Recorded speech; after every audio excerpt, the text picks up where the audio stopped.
అనుష ఒక 10th class student. జనరల్గా తన ట్యూషన్ 8కి అయిపోతుంది, కానీ ఆ రోజు కొన్ని డౌట్స్ క్లియర్ చేసుకోవడానికి కొంచెం ఎక్కువ టైం ఉండిపోయింది. అలా ట్యూషన్ అయిన తర్వాత కంగారుగా ఇంటికి వెళ్తుంది. ఎందుకంటే లేట్ ఎందుకు అయిందని అమ్మ తిడుతుందేమోనని ఫాస్ట్గా వెళ్తుంటే ఆ రోజు వాళ్ళ ఇంటికి వెళ్ళే దారిలో ఉన్న శ్మశానం గేట్ ఓపెన్ చేస్తుంది. ఇంకేముంది, ఈ శ్మశానంలో నుండి వెళ్తే ఇంటికి తొందరగా వెళ్ళిపోవచ్చు, ఇది షార్ట్ కట్ కదా అనుకుంది. అలాగే శ్మశానంలోకి ఎంటర్ అయ్యి వాళ్ళ ఇంటి దారి వైపు వెళ్తుంది. స్టార్టింగ్లో తనకేం వినిపించలేదు, అంతా సైలెంట్గానే ఉంది. అందుకే చిన్నగా ఊపిరి పీల్చుకొని ఇంటి దారి పట్టింది. కానీ కొంచెం సేపటికి తన వెనకాల నుండి ఎవరో తనని పిలిచారు, అనుష అని.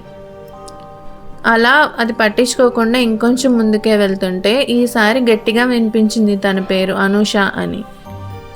కానీ అనుషకు తెలుసు ఇలాంటి టైంలో ఇలాంటి శబ్దాలు వినిపించినప్పుడు వెనక్కి తిరిగి చూడకూడదని. సో తను అదే ఫాలో అయింది. తను అక్కడ ఉందన్న విషయం కూడా ఎవరికీ తెలీదు.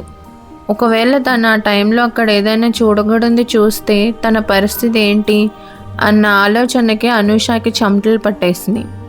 అలా కొంచెం ముందుకు వెళ్ళేసరికి ఈసారి ఆ శబ్దం ఏడుస్తున్నట్టుగా వినిపించింది. అనుష, నన్ను వదిలి వెళ్ళకు అనుష అని. కానీ తన ముందు గుర్తుంచుకున్నది ఈసారి అనుష మర్చిపోయింది. వెనక్కి తిరిగి చూసింది. అలా వెనక్కి తిరిగి చూడగానే ఒక చెయ్యి తన చేతిని పట్టుకుంది. అక్కడ షాక్ అయ్యే విషయం ఏంటంటే అక్కడ చెయ్యి ఒక్కటే ఉంది, మనిషి లేదు ఆ చేతికి.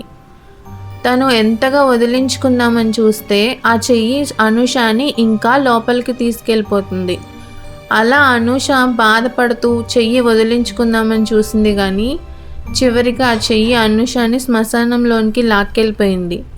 శ్మశానం గేట్ క్లోజ్ అయిపోయింది. మీరు గనక శ్మశానంలో నుండి ఎప్పుడైనా ఎవరైనా పిలిస్తే వెనక్కి తిరిగి చూడకండి. అనుష, ఆగు అనుష.